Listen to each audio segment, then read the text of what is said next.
चलिए शुरू करते हैं आज का लेक्चर।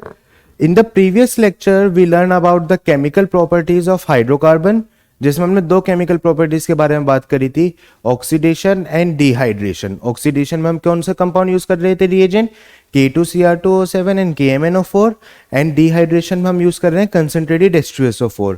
अब आज के लेक्चर में हम बात करेंगे about the combustion and substitution की what do you mean by combustion and substitution. नाम से ही समझ में आ रहा है कंबशन। पहले बात करते हैं कंबशन के बारे में। कंबशन के बारे में हमने छोटी क्लासेस क्लास 8 7 में पढ़ा था। कंबशन यानी कि बर्निंग। बर्निंग किसी भी कंपाउंड की हमारे पास किसकी हो रही है, हम बात किसकी कर रहे हैं, हाइड्रोकार्बन की, तो हम बर्निंग भी किसकी करवाएंगे, hydrocarbon. Burning of hydrocarbon in presence of क्या, इन प्रेजेंस ऑफ ऑक्सीजन। क्योंकि अगर हमारे पास ऑक्सीजन नहीं होगी तो इनकम्प्लीट कंबशन होगा। कंबशन भी दो टाइप के थे, एक था कंप्लीट और एक था इनकम्प्लीट। छोटी क्लासेस में पढ़ा था कंप्लीट कंबशन कौन सा था, जिसमें एम्पल अमाउंट ऑफ ऑक्सीजन होता था, सफिशिएंट अमाउंट ऑफ ऑक्सीजन होती थी, एंड इनकम्प्लीट में लिमिटेड अमाउंट ऑफ ऑक्सीजन हुआ करती थी। तो अब बात करते हैं, हमें बेसिक पता चल गया है कि कंबशन में होगा क्या, हाइड्रोकार्बन मेरा बर्न होगा इन प्रेजेंस ऑफ ऑक्सीजन। अब किस तरीके से हो रहा है हम उसकी बात करते हैं। हमारे पास लेट से एक हाइड्रोकार्बन है, सबसे basic hydrocarbon name is methane. Methane को जब हम ऑक्सीजन में बर्न करते हैं तो what it form CO2 plus H2O plus heat. Clear. जब भी हम किसी हाइड्रोकार्बन को बर्न करते हैं तो it forms CO2 H2O and heat is released. Heat हमारी इनमें रिलीज होती है। क्लियर हो गई है बात। बर्निंग ऑफ हाइड्रोकार्बन में क्या क्या फॉर्म होता है, carbon dioxide, water and heat is released. यहां पे देखेंगे methane burns in presence of oxygen to form CO2 H2O and heat. Similarly when it comes to ethane, ethane also burns in presence of oxygen to form CO2, and here 2 mole of CO2 are produced, again 2 H2O and plus heat and light is released. This heat energy, basically heat and light means energy is released, because in some reaction it is written heat, in some reaction it is written light, तो हम क्या बोलेंगे, energy is released. अब कौन सी energy, heat energy तो निकलेगी ही निकलेगी। Light ना लिख के हम सीधे लिख देते हैं हीट ही निकल रही है। क्लियर। अब इसमें हमारे पास अभी तक मैंने दोनों कंपाउंड लिए, वो दोनों कंपाउंड कौन से थे, ये दोनों के दोनों कंपाउंड हमारे सैचुरेटेड कंपाउंड थे। कौन से कंपाउंड थे, सैचुरेटेड। थोड़ा सा पुराने लेक्चर्स की याद दिला देते हैं। सैचुरेटेड कौन से होते हैं, that contain only single bond. Unsaturated कौन से होते हैं, जिसमें डबल या ट्रिपल बॉन्ड होते हैं। सैचुरेटेड में सिर्फ सिंगल बॉन्ड होते हैं और अनसैचुरेटेड में डबल भी है या फिर ट्रिपल भी है। क्लियर हो गई बात।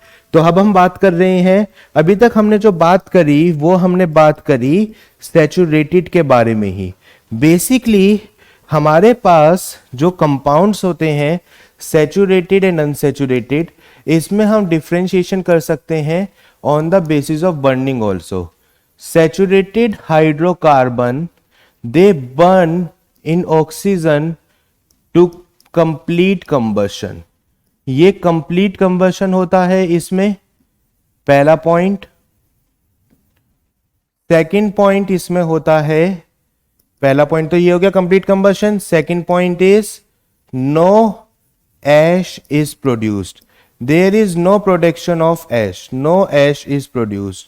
एंड थर्ड पॉइंट क्या होता है इसमें, कि इसमें ब्लू फ्लेम होती है, ब्लू नॉन सूटी फ्लेम। फ्लेम कैसी होती है, ब्लू होती है एंड नॉन सूटी होती है। जिस फ्लेम के साथ बर्न होता है that is blue in colour and non sooty. Non sooty का मतलब होता है उसमें कालापन नहीं होता, काले रंग का धुआं नहीं होता। सूटी फ्लेम कौन सी होती है, इसमें काले रंग का धुआं होता है। जैसे हमने प्लास्टिक को जलाया, प्लास्टिक को जलाने से देखा उसमें काले रंग का धुआं आता है। रीजन, क्योंकि उसमें सैचुरेटेड हाइड्रोकार्बन नहीं होता, उसमें होता है अनसैचुरेटेड हाइड्रोकार्बन। तो बात कर लेते हैं अनसैचुरेटेड की भी। तो अनसैचुरेटेड का पहला point differentiation on the basis of combustion में आता है कि इसमें होता है इनकम्प्लीट कंबशन। इसमें कौन सा कंबशन होता है? Incomplete combustion. नेक्स्ट आगे बात करते हैं इनकम्प्लीट कंबशन के बाद कि सेकेंड ऐश इज प्रोड्यूस्ड, इसमें जो ऐश है वो प्रोड्यूस्ड होती है। क्लियर? थर्ड होता है इसमें लास्ट पॉइंट डिफरेंशिएशन का कि it Burns with the yellow सूटी फ्लेम। येलो होती है और कैसी होती है? सूटी। येलो सूटी फ्लेम के साथ ये बर्न हो रहा होता है। हमने अभी बात करी सूटी एंड नॉन सूटी के बारे में। ये चीज हमें कैसे पता चलती है? कभी आप प्लास्टिक को बर्न करेंगे तो देखना it Burns with a black yellow flame and उसके ऊपर ब्लैक ब्लैक कलर के थोड़ा बहुत धुआं होता है, दैट इज द सूटी फ्लेम। जो ब्लैक कलर का धुआं जम जाता है, दैट इज द सूटी फ्लेम। आपने कई बार देखा होगा जब हम किसी भी चीज को इनकम्प्लीट कंबशन करते हैं, लेट से में कोई बर्तन हम कर रहे हैं, अच्छा इसका एग्जाम्पल ही लेके चलते हैं, सीएनजी की बात, उसकी बात करते हैं, जो घर पे हमारे पास गैस आती है उसके अंदर LPG liquefied petroleum gas, liquefied petroleum gas के अंदर mixture of alkene and alkene होता है, सैचुरेटेड एंड अनसैचुरेटेड का मिक्सचर होता है। ज्यादा अमाउंट में होता है CH4, क्योंकि CH4 का combustion it is a clean fuel, क्योंकि ये कोई ऐश प्रोड्यूस कर नहीं रहा, कैलोरीफिक वैल्यू भी हाई है और इजी टू ट्रांसपोर्ट है। क्लियर? तो हम CH4 को हम घर में यूज करते हैं इन LPG। अब जो मीथेन होता है, आपने घर में देखा होगा जो मम्मी गैस स्टोव ऑन करती हैं वो ब्लू फ्लेम के साथ बर्न हो रहा होता है, लेकिन जब सिलेंडर खत्म होने वाला होता है, उसके अंदर का फ्यूल खत्म होने वाला होता है, तो उसमें आपने देखा होगा फ्लेम थोड़ी थोड़ी येलो आने लगती है, यूटेंसिल्स नीचे से काले होने लगते हैं। क्यों काले होने लगते हैं? बिकॉज सूटी फ्लेम इज प्रोड्यूस। वहां पे इनकम्प्लीट कंबशन हो रहा है, ऐश डेफिनेटली प्रोड्यूस हो रहा है और वही ऐश वहां जाके वो चिपक रहा है। नो सूटी फ्लेम के साथ वो काला काला रंग नहीं है, वहां पे चिपक रहा है। तो हमें क्या पता चलता है? इंडिकेशन कि हाँ हमारा जो सिलेंडर है वो खत्म होने वाला है, उसके अंदर का फ्यूल खत्म होने वाला है, रिफ्यूलिंग चाहिए। अब दो कंडीशन हो सकती हैं उसके ऊपर ब्लैक कलर की वो आने के लिए, सूटी होने के लिए। पहला तो इनकम्प्लीट कंबशन, कि भाई हमारे पास जो फ्यूल था उसके अंदर जितना भी सैचुरेटेड था वो खत्म हो गया है, अनसैचुरेटेड की बर्निंग हो रही है, डेट मीन्स फ्यूल की रिफ्यूलिंग होनी है, सिलेंडर की रिफ्यूलिंग होनी है। या फिर दूसरा रीजन हो सकता है जो तुम्हारे गैस स्टोव में छोटे छोटे होल्स होते हैं ना, टाइनी होल्स, वो तुम्हारे ब्लॉक हो गए हैं। बेसिकली वो ब्लॉक्स किसके लिए होते हैं? वो जो होल्स होते हैं वो होते हैं to provide oxygen in complete combustion. अगर हमारे पास वहां पे ऑक्सीजन ले जाने का वही हमारे पास रास्ता होता है, हम वहां से क्या करते हैं? हम ऑक्सीजन प्रोवाइड करते हैं ताकि कंप्लीट कंबशन हो सके। क्लियर? तो याद रखेंगे on the basis of combustion हमारे पास दो टाइप की हो जाती हैं, एक होता है कंप्लीट, दूसरा कंबशन में एक में आती है ब्लू फ्लेम, एक में आती है yellow flame. Blue flame complete combustion, सारे के सारे सैचुरेटेड, येलो फ्लेम इनकम्प्लीट, सारे के सारे अनसैचुरेटेड। क्लियर हो गई बात? चलिए अब दूसरी प्रॉपर्टी के बारे में बात करते हैं। दूसरी प्रॉपर्टी हमारी कौन सी थी? दूसरी प्रॉपर्टी थी सब्स्टिट्यूशन रिएक्शन। सब्स्टिट्यूशन का मतलब क्या होता है? नाम से कुछ समझ में आ रहा होगा बच्चों को। सब्स्टिट्यूशन स्कूल में बहुत सारे बच्चों के लगते हैं, टीचर्स के लगते हैं कि एक टीचर एब्सेंट है तो क्या लग रहा है? सब्स्टिट्यूट लग रहा है। सब्स्टिट्यूट का मतलब क्या होता है? फील्ड में भी आपने देखा होगा कि एक प्लेयर इंजर्ड हो गया, उसका सब्स्टिट्यूशन आ गया है, प्लेयर को थकान हो गई है, उसका सब्स्टिट्यूशन आ गया है। बेसिकली हमारे पास सब्स्टिट्यूशन का मतलब होता है किसी की प्लेस में आना। सब्स्टिट्यूशन रिएक्शन का मतलब होता है कि हमारे पास जो हाइड्रोजन है, हाइड्रोजन को रिप्लेस करके कोई और ग्रुप वहां आ रहा है। This type of reaction is called substitution reaction. और सब्स्टिट्यूशन रिएक्शन एल्केन शो करते हैं। Alkane shows substitution reaction, alkene shows less substitution reaction. वो चाहते ही नहीं सब्स्टिट्यूशन हो क्योंकि ऑलरेडी डबल बॉन्ड बन रखा है, बॉन्ड लाइन छोटी है, तुम्हारे पास डिफिकल्टी होगी वहां से निकालना हाइड्रोजन को। जबकि हमारे पास एल्केन से थोड़ा, एल्कीन और एल्काइन के कंपैरेटिवली सब्स्टिट्यूशन इजी होता है। क्लियर हो गई बात? तो हम बात करते हैं कि हम किस तरीके से सब्स्टिट्यूशन रिएक्शन होती है। एक एग्जाम्पल देखते हैं, एग्जाम्पल से पूरा समझ में आएगा। हम लेते हैं मीथेन, अगेन सिंपल एक हाइड्रोकार्बन है, and we use Cl2, Cl2 यानी कि क्लोरीन।